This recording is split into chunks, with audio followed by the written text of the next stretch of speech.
शव पेटी का यात्री। रात के 2 बजे कालिंदी एक्सप्रेस एक सुनसान जंगल के बीच से गुजर रही थी। डिब्बा लगभग खाली था। अरुण, एक निजी जासूस, अपने केस की फाइलें देख रहा था। अचानक उसने नोटिस किया अगले डिब्बे से गंधक जैसी बदबू आ रही थी। किसी ने डिब्बे के बीच में लकड़ी की एक बड़ी ताबूत शव पेटी रख छोड़ी थी। उस पर लिखा था, खोलना मना है, मृत आत्मा अशांत होगी। अरुण के दिमाग में कई सवाल उठे। ताबूत ट्रेन में किसने रखा और क्यों? अरुण को एक अजनबी बुजुर्ग मिला जो पूरे समय डर के मारे चुपचाप बैठा था। वो बोला, यह शव पेटी किसी इंसान की नहीं, इसके अंदर कुछ और है। मत छेड़ना बेटे, वरना मौत सामने आ जाएगी। अरुण ने सोचा, यह कोई अंधविश्वासी बूढ़ा होगा। उसने दरवाजे पर लगे सील की जांच की।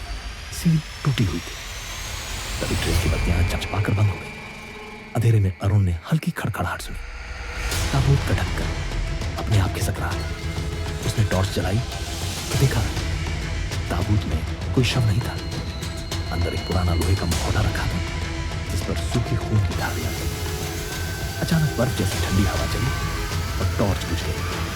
बुजुर्ग आदमी चीखने लगा, वो जाग गया, इस ट्रेन में कोई जिंदा नहीं बचेगा। ट्रेन में अब कोई अदृश्य ताकत घूम रही थी। खिड़कियों के शीशे अपने आप टूटने लगे।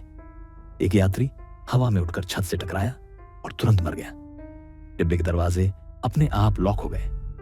अरुण ने नोटिस किया कि मुखौटा धीरे धीरे चमकने लगा था, जैसे किसी आत्मा को बुला रहा हो। अरुण ने फोन से तुरंत इंटरनेट खंगाला। प्रिया, उसकी सहायक जो कॉल पर थी, ने बताया यह मुखौटा 17वीं सदी के एक क्रूर राजा का था जिसने सैकड़ों लोगों को जिंदा जला दिया था। मरते वक्त उसने कहा था, मेरी आत्मा को जो भी छुएगा उसका खून मैं पी जाऊंगा। मतलब ये ताबूत आत्मा को बंद रखने के लिए था और अब वह आत्मा मुक्त हो चुकी थी।